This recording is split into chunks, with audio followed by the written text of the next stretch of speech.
우리는 눈에 보이는 성장의 시대를 살아왔습니다. 국력이 성장하고 기술이 성장하고 또 자본이 성장하고 모든 형편과 환경이 성장하는 그러한 시대를 살아왔습니다. 그러다 보니까 우리가 어떠한 일을 한다 할지라도 우리 마음 가운데는 자연스럽게 이 성장에 대한 기대감이 있습니다. 눈에 띄는 성장이 없게 되면은 우리는 자신도 모르게 초조해지게 되고 조급해지게 되고, 눈에 띄는 성장이 보이지 않게 되면은 나 자신에 대해서 실망하게 되고 내 옆에 있는 사람에 대해서 실망하고 낙심하는 그러한 모습을 가지는 모습이 우리 삶 가운데 이렇게 쉽게 일어나는 것을 보게 됩니다. 그렇지만은 우리가 성경 말씀을 읽어본다라고 한다면 하나님의 사람이라고 해서 항상 성장하는 것도 아니고 하나님의 사람이라고 해서 항상 올라가는 삶을 살았다라고 하는 것도 아니다라고 하는 것입니다. 하나님의 사람들을 보면은 다 한때는 내려가는 삶이었고 또 한때는 정신없이 추락하는 삶을 살았다라고 하는 것을 알 수가 있습니다. 모세가 그렇습니다. 그가 애굽의 왕자로 컸지만은 그는 40세가 되었을 때 하루아침에 살인자가 되었고 하루아침에 도망자가 되었고 하루아침에 광야에 나가서 양치기를 하는 그러한 어려운 삶을 살아야 했던 것입니다. 당시에 애굽 사람들이 가지고 있었던 생각은 가장 천한 직업이 무엇이었냐면은 양을 치는 목동이 당시에 가장 천한 직업이었던 것입니다. 그러니까 이 모세는 애굽의 왕자의 신분이었다가 가장 고귀한 신분이었다가 양치기라고 하는 가장 낮은 신분으로 떨어진 것입니다. 그는 광야에서 내려가고 내려가는 그러한 삶을 살았습니다. 그렇게 내려가고 내려가는 그러한 삶을 살다가 그가 시내산에서 가시떨기 나무 가운데 하나님을 만나게 되는 놀라운 은혜를 체험하게 됩니다. 내려가고 내려가다가 하나님을 만났습니다. 하나님을 만난 이후에 놀랍게도 이 모세의 삶은 그 이후로 하나님의 은혜로 말미암아 올라가는 삶을 살게 됩니다. 그가 올라가게 되었을 때 이스라엘 백성들이 출애굽하는 놀라운 역사가 일어났습니다. 그가 올라가게 되었을 때에 그 모세 앞에서 홍해바다가 갈라지는 놀라운 역사가 일어났습니다. 그가 올라가게 되었을 때에 이스라엘 백성들 앞에서 아말렉 군대가 패배하게 되는 놀라운 역사가 일어났습니다. 그가 올라가게 되었을 때에 반석에서 물이 나는 놀라운 역사가 일어났습니다. 그가 올라가게 되었을 때 이스라엘 백성들이 광야를 지나서 하나님께서 준비해 놓으신 젖과 꿀이 흐르는 땅에 들어가게 되는 놀라운 역사가 일어났습니다. 오늘 우리가 읽은 말씀을 본다라고 한다면 올라간다라고 하는 그 말씀으로 시작된다라고 하는 것을 알 수가 있습니다. 32절에 보면 이러한 말씀으로 시작되고 있죠. 예루살렘으로 올라가는 길에라는 이러한 말씀으로 시작되고 있습니다. 예수님이 올라가신다라고 이렇게 말씀해주고 있습니다. 그렇지만은 우리가 보기에 예수님은 올라가는 길을 가는 것 같지 않습니다. 제자들의 반응을 보면 알 수가 있습니다. 제자들이 어떻게 반응하였습니까? 32절에 보면은 예루살렘으로 올라가는 길에 예수께서 그들 앞에 서서 가시는데 그들이 놀라고 따르는 자들은 두려워하더라. 바로 제자들은 예수님이 올라가시는 그 길을 보고 놀라게 되고 예수님이 올라가시는 그 길을 보고 두려워 떨었다라고 말씀해 주고 있습니다. 왜 그런 것입니까? 예수님이 올라가는 그 길은 고난의 길이고 예수님이 올라가는 그 길은 십자가의 길이고 예수님이 올라가는 그 길은 내려가는 길이었기 때문에 그렇습니다. 예수님이 예루살렘으로 올라가신다라고 하였지만은 누가 보아도 그 길은 고난의 길이고 누가 보아도 그 길은 내려가는 길이었던 것입니다. 그렇지만 말이죠, 그 길은 또한 올라가는 길이었던 것입니다. 십자가의 길이요 내려가는 길이었지만은 그 길은 바로 부활의 길로 올라가는 길이었던 것입니다. 부활의 영광으로 올라가는 놀라운 길이었던 것입니다. 이러한 것을 보통 무엇이라고 표현하냐 하면은 역설이다라고 표현합니다.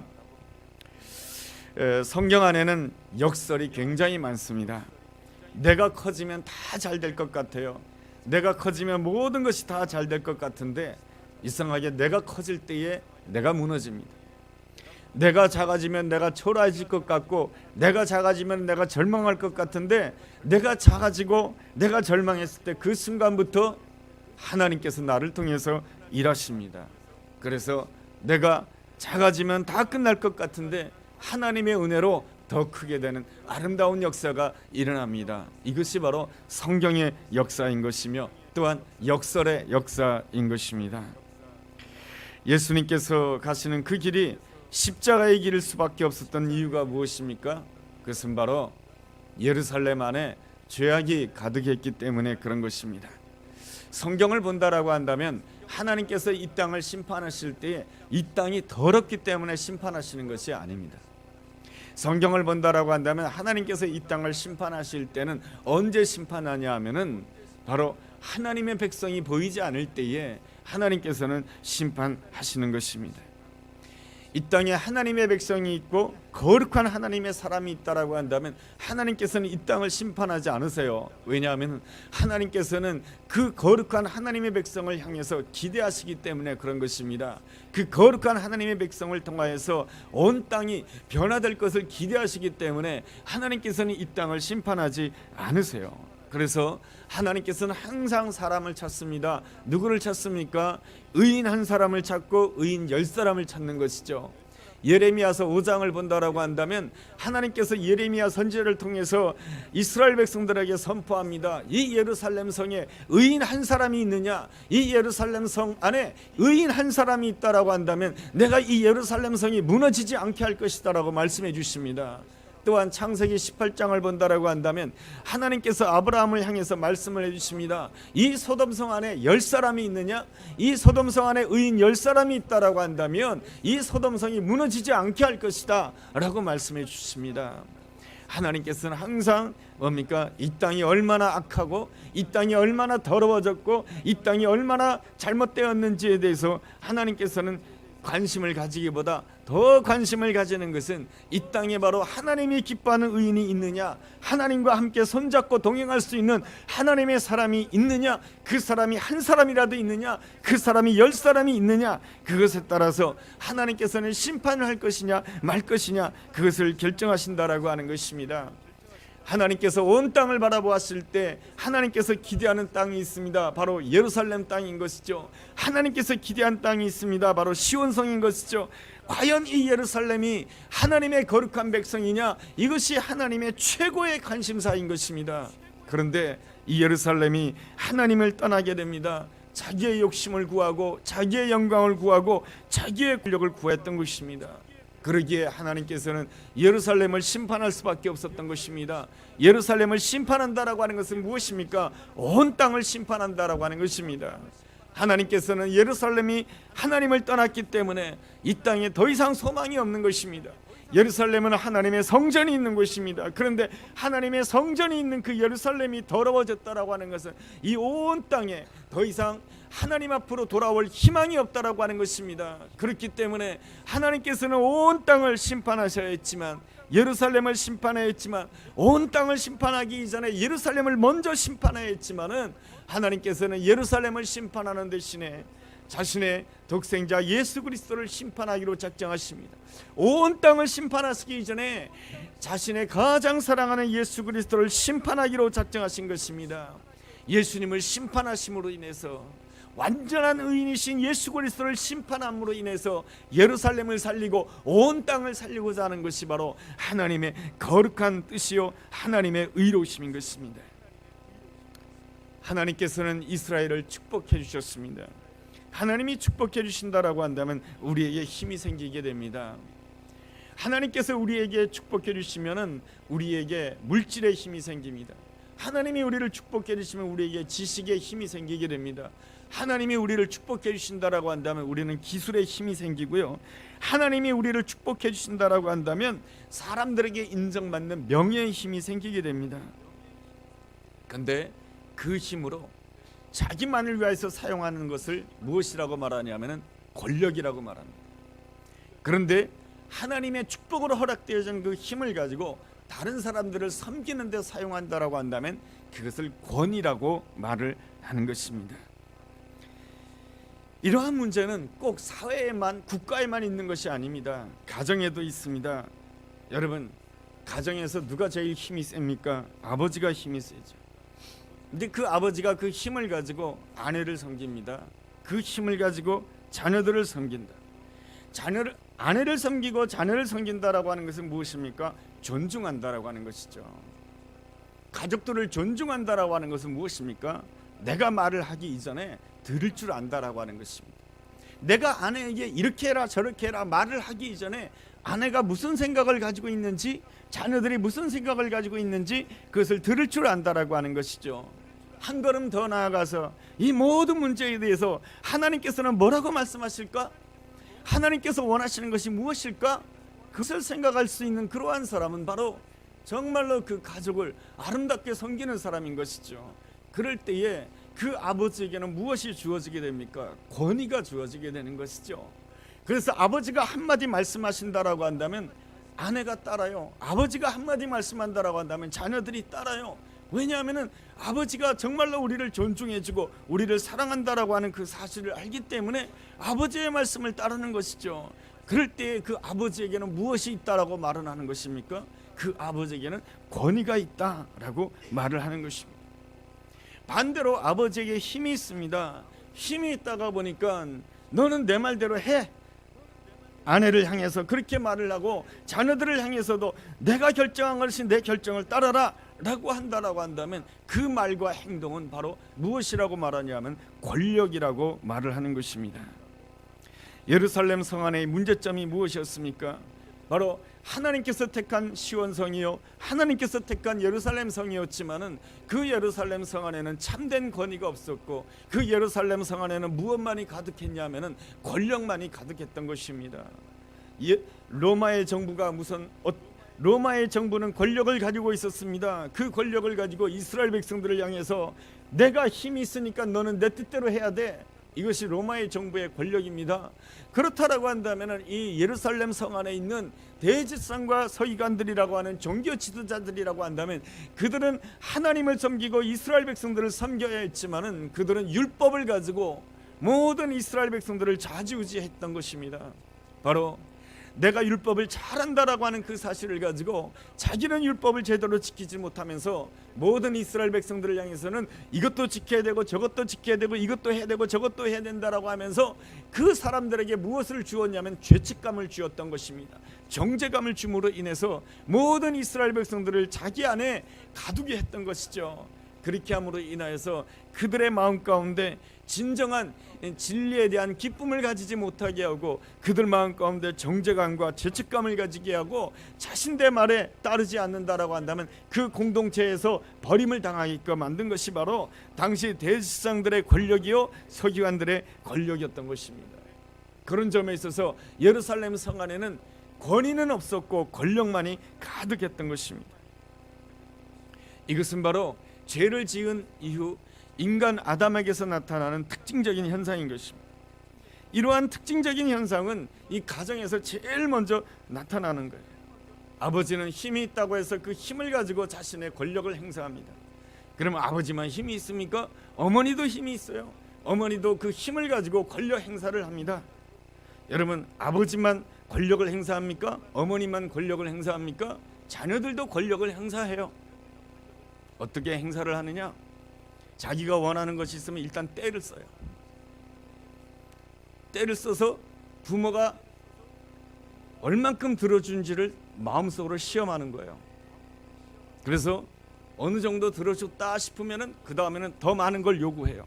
그러면서 자신의 권력의 자리를 점점점 더 넓혀가는 거예요. 그래서 때를 써가지고 한번 통하면은 그 다음부터는 더 큰 때를 써요. 더 큰 때를 써가지고 치려면 그 다음엔 더 큰 때를 쓰는 거예요. 이것이 바로 우리는 인간 아담 후손은 태어나면서부터 마음 가운데 가지고 있는 이 권력에 대한 의지예요. 이러한 권력의 의지가 집안에 충만하게 되면은 이 집안에 어떤 소리가 나게 됩니까? 점점 큰 소리가 나게 되는, 와장창하는 그러한 소리가 나게 되는 것이죠. 와장창하는 소리가 뭡니까? 권력이 좀 더 센 사람이 권력이 좀 더 약한 사람을 이겨버리는 거예요. 여러분, 권력을 짓누르는 가장 좋은 방법은 더 큰 권력을 가지고 짓누르는 거예요. 그러면 어떤 일이 생기게 되는 것입니까? 집안에 상처가 생겨요. 집안에 고통이 생겨요. 집안에 아픔이 생기게 되는 거예요. 이 권력을 추구하면 추구할수록 하나님과 가까워질 수가 없어요. 예수님 당시에 빌라도 총도 권력을 추구하는 사람이었습니다. 헤롯 왕 권력을 추구하는 사람이었습니다. 종교 지도자인 대제사장 권력을 추구하는 사람이었습니다. 서기관, 바리새인 다 권력을 추구했습니다. 그러기에 예수님과 가까워질 수가 없었던 것입니다. 그러면 우리가 어떻게 해야 되는 것입니까?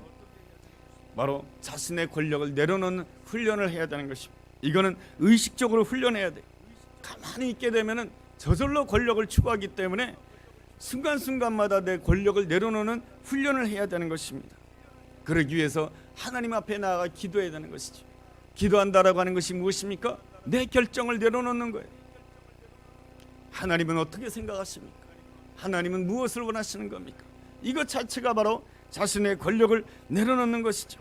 그리고 사람과의 관계 속에서도 내가 지시하기 이전에, 내 말대로 하라고 하기 이전에 먼저 뭘 해야 되는 것입니까? 듣는 훈련을 해야 되는 것이고, 들어줘야 되는 것이고, 대화해야 되는 것이고, 꼭 해야 될 말이 있다라고 한다면 아름다운 말로 설득을 해야 되는 것이죠.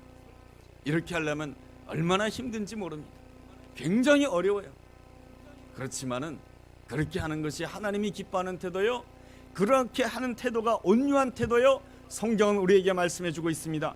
온유한 자가 바로 땅을 차지한다라고 말씀해주고 있습니다. 그런데 우리가 또 알아야 될 것이 있습니다. 사람은 말이죠, 사람을 향해서만 권력을 행사하지 않습니다. 사람은 하나님을 향해서도 권력을 행사합니다. 내가 이만큼 수고했으니 하나님은 나에게 이만큼 해줘야 된다 라고 하나님 앞에 요구하는 것이 무엇입니까? 하나님 앞에 권력을 행사하는 것입니다. 그것이 바로 마가복음 10장 28절에 나와요. 베드로가 예수님께 질문을 하게 됩니다. 주님, 나는 부자 청년처럼 그렇게 하지 않아요. 나는 부자 청년과는 다르게 나의 모든 것을 버리고 예수님을 쫓았습니다. 그렇다라고 한다면 예수님 나에게 뭘 해주실 것입니까? 이것이 바로 베드로가 예수님을 향해 무엇을 권력을 추구하는 것이죠. 이러한 모습은 제자들의 모습 속에서 한 번만 나타나는 것이 아니고 계속해서 나타난다라고 하는 것을 알 수가 있습니다. 하나님이 우리를 향해서 정말로 원하시는 것이 있는데 내 안에 있는 권력 욕심을 무너뜨리는 것입니다. 대신 우리로 하여금 섬기는 자가 되도록 하는 것이 하나님이 원하시는 바인 것입니다. 그래야 우리가 하나님과 손을 붙잡고 하나님과 동행하는 아름다운 하나님의 사람이 될 수가 있습니다. 여러분, 권력을 무너뜨리는 가장 좋은 방법이 뭐라 그랬습니까? 더 큰 권력을 가지고 짓누르는 것이 가장 뭡니까? 이 쉬운 방법이에요. 그런 방법을 썼던 사람들이 바로 로마 제국이요, 세상에 나와 있는 제국들인 것이죠. 더 큰 힘을 가지고 다른 권력을 무너뜨리는 것이죠. 가장 큰 권력을 가지신 분이 누구입니까? 하나님 아니시겠습니까? 하나님께서 우리의 권력을 한순간에 무너뜨릴 수 있지만은 하나님께서는 권력을 하나도 사용하지 아니하십니다. 자신의 권력을 다 내려놓고 우리 가운데 오신 분이 바로 예수 그리스도이신 것입니다. 자신의 권력을 다 내려놓고 십자가 앞으로 나아가신 분이 바로 우리가 섬기는 하나님이요, 우리가 섬기는 예수님인 것입니다. 주님께서는 이 땅에 있는 모든 권력을 무엇으로 무너뜨리기를 원하셨냐면 십자가의 죽음으로 무너뜨리기를 원하셨던 것입니다. 그렇게 함으로 인해서 한때는 우리 안에 권력을 추구했고, 한때는 왜 나에게 권력이 없을까? 다른 사람들에게는 권력이 있어서 내 앞에서 큰 소리 치는데 나는 권력이 없으니까 저 사람이 나한테 큰 소리 친다 할지라도 나는 한마디도 못하고 내가 주눅들게 되었을 때 내 깊은 마음 가운데 무슨 생각이 드냐면은 하나님, 나도 저 사람보다 더 큰 권력을 주소. 그래서 내가 저 사람 앞에서 큰 소리를 할 수 있는 그런 사람이 되게 해주세요 라는 그 권력의 의지, 이러한 모든 것들을 하나님께서는 무엇으로 무너뜨리기를 원하시냐면 바로 십자가로 무너뜨리기를 원하시는 것입니다. 네가 정말로 가져야 되는 것은 그것이 아니고 바로 나를 따라서 너 자신의 십자가를 지는 것이 가장 내가 원하는 것이고 나 자신을 따라서 십자가를 지는 것이야말로 정말로 축복의 길이고 구원의 길이다라고 하는 것을 우리에게 가르쳐 주시는 것입니다. 하나님께서 우리에게 주시고자 하는 진정한 구원이 무엇인지 아십니까? 삼위일체 하나님의 하나됨처럼 우리가 하나됨의 기쁨을 누리는 것을 우리 하나님이 정말로 원하시는 것입니다. 여러분, 삼위일체 하나님은 어떤 하나님이십니까? 성부 하나님, 성자 하나님, 성령 하나님. 이 세 분 하나님의 그 하나됨의 기쁨이 아름답다라고 요한복음 16장에 기록해 주고 있습니다. 세 분 하나님의 그 하나됨이 얼마나 기쁘고 아름다운지 바로 우리들도 어떤 사람이 되길 원하냐면 하나님과 하나가 되고 하나님께서 내게 붙여준 가족들, 하나님께서 내게 붙여준 그 사람들과 하나 되는 그 기쁨을 누리는 것이 바로 하나님이 우리에게 허락하시고자 하는 놀라운 구원의 축복인 것입니다. 그 하나됨은 더 큰 권력을 가지고 다른 사람 아무 말도 못하게 하는 그러한 권력을 가지고는 절대로 하나가 될 수가 없는 거예요. 그 하나됨을 위해서 무엇이 필요하냐? 바로 하나님께서 직접 모범을 보여주신 것이죠. 자신의 그 모든 몸을 버리신 예수 그리스도의 그 십자가의 사랑, 하나님이야말로 가장 전능한 힘을 가졌지만은 그 전능한 힘을 완전히 내려놓고 우리를 섬기신 예수 그리스도의 그 놀라운 사랑, 그 사랑만이 바로 하나님과 내가 온전히 하나가 되고 내가 내 가족들과 하나가 되고 하나님께 내게 붙여준 성도들과 하나가 되고 하나님께서 내게 붙여준 가족들과 이웃들과 붙여준 사람들과 하나 되는 기쁨을 누릴 수 있다라고 하는 것입니다. 그 하나됨을 가지게 되었을 때 가장 기뻐할 수가 있는 것이고 가장 하나님께 영광 돌릴 수 있는 아름다운 사람이 될 수 있다라고 하는 것입니다. 그러나 제자들의 마음은 그런 거 원하지 않았어요. 제자들이 원하는 것은 예수님을 3년 동안 따라다녔지만 여전히 제자들이 원하는 것은 권력이었던 것입니다. 그 모습이 바로 37절에 나와 있습니다. 37절에 보면 이러한 말씀이 있어요. 여짜오되 주의 영광 중에 우리를 하나는 주의 우편에 하나는 좌편에 앉게 하여 주소서. 여기서 주의 영광이라고 표현했지만 제자들이 생각하는 것은 권력이에요. 주님께서 권력의 자리에 앉는다라고 한다면 주님 나로 하여금 그 권력의 우편에 앉게 하소서, 주님 나로 하여금 그 권력의 좌편에 앉게 하소서라고 주님께 부탁을 하게 됩니다. 이 제자들은 3년 동안 훈련받고 3년 동안 기도하였고 3년 동안 주님과 동행하였지만은 그들의 여전한 마음 속에서는 바로 이 권력이 더욱더 강했던 것이죠. 이 권력의 이 쓴뿌리를 제거한다라고 하는 것은 너무너무 어렵습니다. 그래서 주님께서 말씀해 주십니다. 38절에 뭐라고 말씀해 주십니까? 내가 마시는 잔을 너희가 마실 수 있느냐? 내가 받는 세례를 너희가 받을 수가 있느냐? 주님께서 말씀하시는 내가 받는 잔이라고 하는 것은 십자가의 잔인 것이죠. 그런데 제자들이 담대하게 39절에 내가 할 수 있습니다라고 말합니다. 그것은 무슨 뜻입니까? 주님께서 권력을 누릴 때 나도 축복의 잔을 들고 싶습니다, 그러한 뜻인 것입니다. 주님께서 마시는 잔이 희생의 잔이요, 주님께서 마시는 잔이 그 정말로 십자가라고 하는 쓴 잔이라고 하는 것을 알지 못하고 말이죠. 여러분, 이러한 이야기를 하고 있는 야고보와 요한만의 문제인 것입니까? 다른 제자들도 똑같아요. 41절에 보면 이런 말씀이 있어요. 열 제자가 듣고 야고보와 요한에 대해서 화를 낸다라고 말씀해주고 있습니다. 여러분, 내가 어떤 일에 대해서 화를 많이 낸다라고 하는 것은 나도 그러고 싶다라고 하는 것을 간접적으로 표현하는 것입니다. 누군가 어떤 문제에 대해서 내가 그럴 수도 있지라고 생각한다라고 한다면 그 사람은 그 문제에 그렇게 연연하지 않는 사람이에요. 그런데 그 상대방의 문제를 보고 내가 어떻게 사람이 그럴 수 있느냐고 화를 낸다라고 하는 것은 내 마음 깊숙한 곳에 나도 너와 똑같은 욕심이 있어, 이런 것을 간접적으로 표현하는 것이다라고 하는 것이죠. 바로 열 제자들이 야고보와 요한이 바로 주님께서 권력의 자리에 앉는다라고 한다면 주의 우편에 주의 좌편에 앉게 하소서, 그 말을 나도 하고 싶었다라고 하는 것을 간접적으로 표현하는 것이 바로 열 제자가 바로 야고보와 요한을 향해서 화를 내는 것입니다. 내가 먼저 그 말을 예수님께 했어야 되는데, 내가 먼저 예수님 옆에 앉아야 되는데, 내가 먼저 권력의 자리에 앉아야 되는데, 이러한 생각이었던 것이죠. 이러한 모습들에 대해서 예수님께서는 뭐라고 말씀해 주십니까? 너희들이 하는 그 모든 생각들은 다 바로 이방인 집권자들이 하는 생각들이다 라고 말씀해 주고 있습니다. 그것이 바로 42절 말씀이에요. 예수께서 불러다가 이르시되 예수님께서 불러서 이르십니다. 이방인 집권자들이 그들을 임의로 주관하고 그 고관들이 그들에게 권세를 부린 줄을 너희가 알지 않느냐? 그러면서 43절에 너희 중에는 그렇지 아니하니 너희는 그러면 안 된다라고 하는 것입니다. 이방인들처럼 그래서는 안 된다라고 하는 것입니다. 그렇다라고 한다면 주님의 제자들은 어떻게 살아야 되는가? 44절에 우리에게 말씀해 주고 있습니다. 모든 사람의 종이 되어야 된다라고 말씀해 주고 있고 45절에는 섬겨야 된다라고 말씀해 주고 있습니다. 하나님께서는 오늘도 사람을 찾고 있습니다. 누가 나와 함께 일할 수 있느냐? 누가 나와 함께 이 땅에 하나님의 나라가 오게 할 수 있는 놀라운 하나님의 사람이 될 수 있는가? 누가 내 손에 합당한 자가 될 수가 있느냐? 누가 내 손에 딱 맞는 사람이 될 수가 있느냐? 바로 여러분 볼링을 칠 때에 여러분 볼링을 쳐본지 모르지만은 그 볼링이라고 하는 이 공이 내 손에 딱 맞아야 스트라이크를 칠 수가 있는 거예요. 주님께서는 오늘도 찾고 있는 것이죠. 누가 내 손에 딱 맞는 사람이 되느냐라고 하는 것입니다.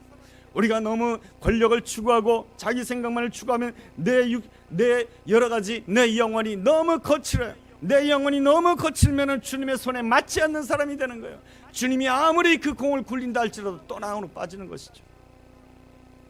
그런데 온전히 주님의 손에 맞는 사람이 누구냐?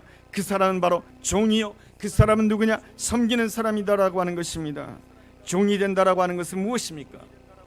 종에게는 소유가 없어요. 종은 내 것이 없어요.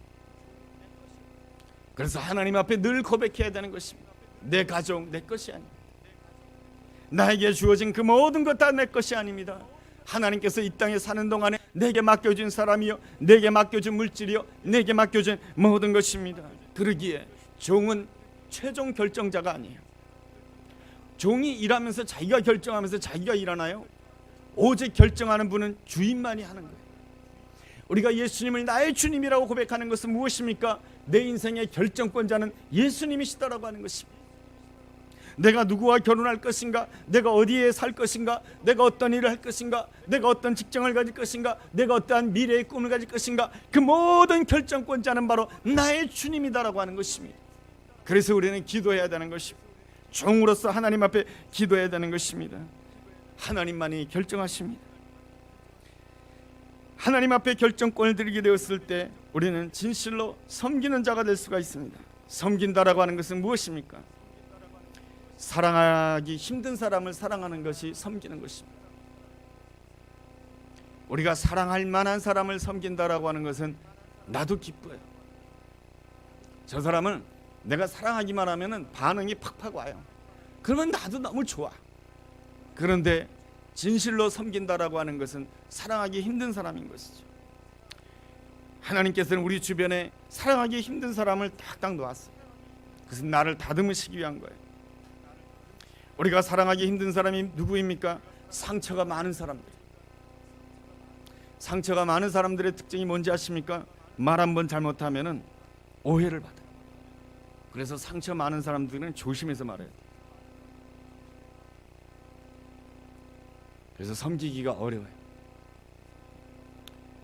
또 자기 권력을 지나치게 추구하는 사람, 항상 내 뜻대로 해야 된다고 하는 사람을 섬기기는 어려워요. 왜냐하면 항상 그 사람 뜻에 맞춰줘야 되니까. 또 어떤 사람은 자기 이야기를 하면은 너무 오랫동안 해요. 한번 자기 이야기하면은 1시간도 없어요. 2시간도 하고 3시간도 해요. 들어주는 것이 굉장히 힘들어요. 한 얘기 또 하고 한 얘기 또 하고. 한잔 하신 분들의 이야기를 들어주면 그래요. 한 얘기 했는데 또 이야기야, 또 이야기야. 그 반복해서 계속해서 들어주는 것이 굉장히 힘들어요. 근데 들어주는 것이 바로 섬기는 거예요. 말도 안 되는 이야기 같지만 들어주는 거예요. 우리는 자녀들을 섬겨야 돼요. 자녀들에게 동화책을 읽어주는 거 진짜 힘들어요. 그 동화책, 재미도 없는 그 동화책을 계속해서 아이들한테 읽어주는 것은 굉장히 힘든 일이에요. 근데 동화책을 읽어주지 않으면 아이들의 지능이 발달하지 않아요. 힘들고 어려워도 아이들을 위해서 동화책을 계속해서 읽어줘야 되는 거예요. 그 이야기가 그 이야기 우리는 그 동화책의 처음부터 끝이 뭔지 다 알아요. 그래도 읽어줘야 되는 거예요. 그래야 아이가 지식적으로 성장하는 것이죠. 섬기고 섬길 때에 어떤 역사가 일어나게 됩니까? 바로 우리의 삶의 자리에서 무엇이 떠나가게 되냐면은 권력의 힘을 일으키게 돼요.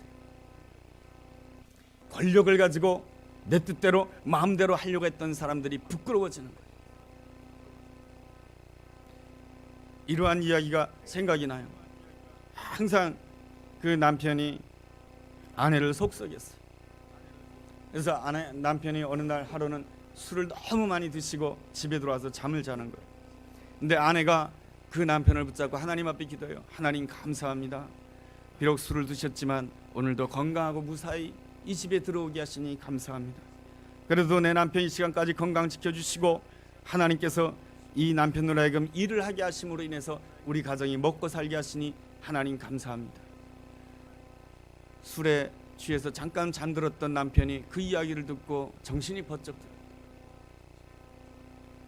일어나서 아내에게 회개합니다. 내가 잘못했다.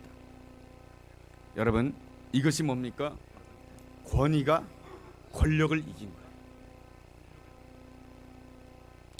여러분, 우리 가정 안에 화평의 역사가 일어나고 우리 교회 안에 아름다운 역사가 일어나고 내 삶의 자리에 아름다운 역사가 일어나기 위해서는 어떤 일이 일어나야 되냐면은 권위가, 섬기는 그 권위가 권력을 이겨야 되는 거예요.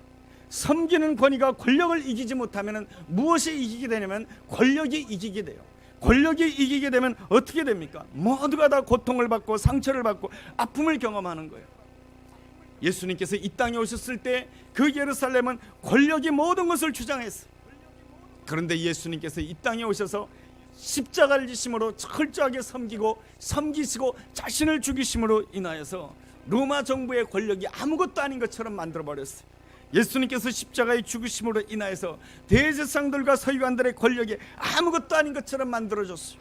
왜냐하면 예수님의 이름이 로마를 정복하고 예수님의 이름이 온 세계 위에 만방에 퍼졌기 때문에 그러한 것이죠. 하나님께서 우리와 함께 하실 때 가장 놀라운 일이 일어나는데 그것이 바로 권위가 권력을 이기는 아름다운 역사인 것입니다. 권위가 권력을 이기기 위해서는 끊임없이 고백해야 되는 것입니다. 하나님께서는 나를 종으로 부르셨습니다. 내 것이 하나도 없습니다. 내 인생의 결정권자 내가 아니고 하나님입니다. 내 정체성을 종으로 가져야 돼요. 또 한 가지는 하나님, 내가 이 땅에 섬기러 왔습니다. 하나님께서 내가 이 가정의 아내로 삼아주신 것은 내가 이 가정을 섬기고 남편을 섬기고 자녀들을 섬기기 위한 것입니다. 아내를 섬기고 자녀들을 섬기기 위한 것입니다. 내 가족을 섬기기 위한 것이고 교회를 섬기기 위한 것입니다. 내가 예수님을 본받아 종으로 살고 섬김으로 살고자 한다라고 한다면 하나님께서는 나에게 권위를 주실 줄 믿습니다. 하나님이 주시는 그 권위로 권력을 이기게 되었을 때에 우리 삶 가운데 어떤 역사가 일어나게 됩니까? 부활 승리의 역사가 일어나게 될 줄로 믿습니다. 내가 사는 길은 종으로 사는 길이고 내가 사는 길은 섬김으로 사는 것입니다. 그럴 때 하나님께서 나에게 권위를 주시고 그 권위로 권력을 이기고 하나님께서 예배해 놓으신 부활의 승리의 자리로 나아가게 될 줄로 믿습니다. 이 아름다운 역사가 우리 가운데 충만하게 되기를 주의 이름으로 축원합니다.